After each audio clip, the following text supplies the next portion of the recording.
the predator that hunted stars. Learned fear. When it met a human smile. The entity known as Zarthul had consumed 17 civilizations across the spiral arm of the galaxy.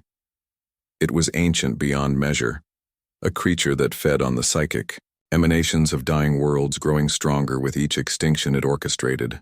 Where others saw stars as sources of light and warmth, Zarthul saw them as markers, tombstones for the civilizations it had already devoured. Its form was fluid nightmare given substance, a writhing mass of shadow and teeth that could reshape itself at will. It had learned to instill terror so profound that entire species would surrender their will to live, rather than face what it truly was. The mere whisper of its presence had caused the proud Zephyrians to flee their homeworld. The warrior poets of Kepler Prime had composed final verses before opening their veins, rather than witness its approach. Now it had found Earth. The small blue planet orbited an unremarkable star in what the locals called the Milky Way. Zarthul had observed the species for several rotations, studying their patterns, their fears, their weaknesses. These humans were young, barely having achieved interstellar travel.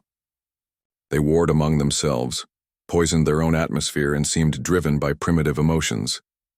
They would be easy prey. Zarthul descended upon their largest space station first, a sprawling construct they called Unity Station.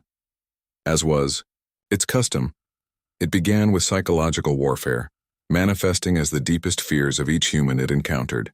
To the security chief, it appeared as the cancer that had claimed his daughter. To the communications officer, it became the crushing darkness of the void. One by one, the station's crew succumbed to madness, or simply collapsed in terror. But then it encountered Dr. Sarah Chen in Laboratory Section C. The human woman was small, wearing the white coat typical of their scientists. When Zarthul materialized before her, taking the form of every phobia it had extracted from her mind, she did something unprecedented. She smiled, not the rictus of madness that Zarthul had seen countless times before, nor the bitter smile of resignation.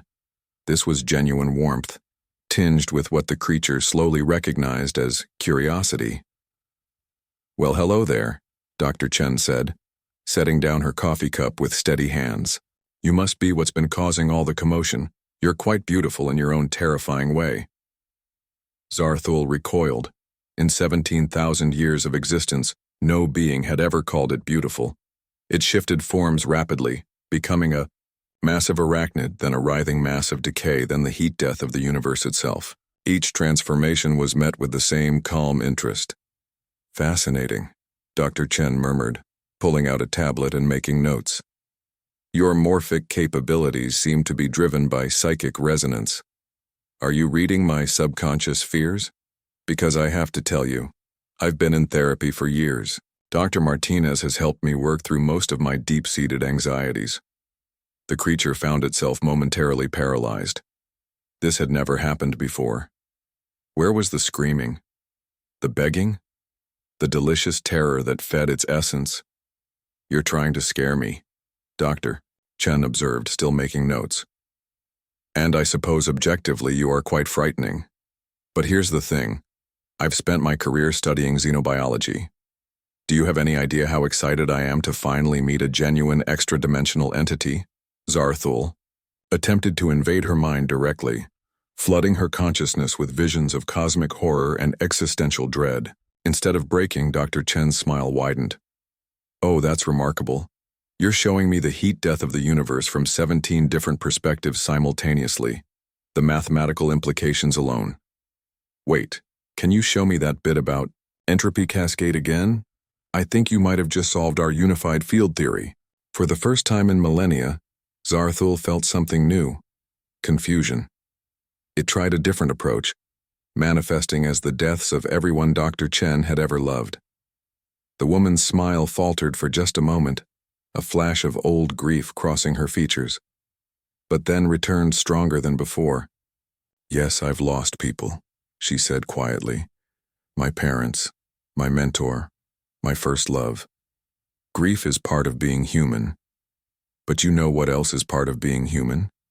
The ability to find wonder even in darkness, to seek connection even with something that wants to destroy us. She stepped closer to the writhing mass of shadow and malice. Zarthul instinctively backed away. You feed on fear, don't you? On despair and hopelessness. But what happens when you meet someone who's learned that fear is just another emotion to acknowledge and move past?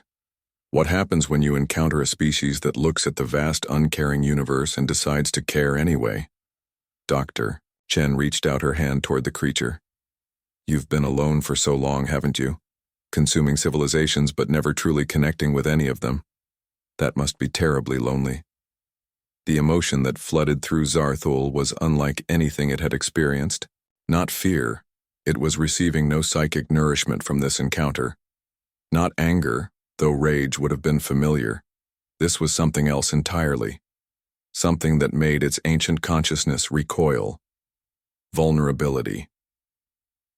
For the first time in 17,000 years, something was trying to understand it rather than simply flee from it. The creature that had hunted stars, that had made galaxies tremble at its approach, found itself experiencing an emotion it had thought itself incapable of. Fear. Not fear of death. It was functionally immortal. Not fear of pain. Its existence was beyond such physical constraints. This was the fear of being truly seen, of having its essential loneliness acknowledged by a being that somehow refused to let that loneliness define their interaction. You don't have to keep doing this, Dr. Chen said gently. Destroying civilizations, feeding on fear. There are other ways to exist, other forms of sustenance. We could help you find them. Zarthul fled. It tore through the fabric of space-time itself in its haste to escape, leaving Unity Station unharmed. Behind it, Dr. Sarah Chen continued making notes, her smile now tinged with something that might have been hope. The predator that hunted stars had learned that the most terrifying thing in the universe wasn't cosmic horror or existential dread. It was the possibility of redemption, offered freely by a species too young and too stubborn to know that some things couldn't be saved. And for the first time in its ancient existence, Zarthul wondered if perhaps they were right.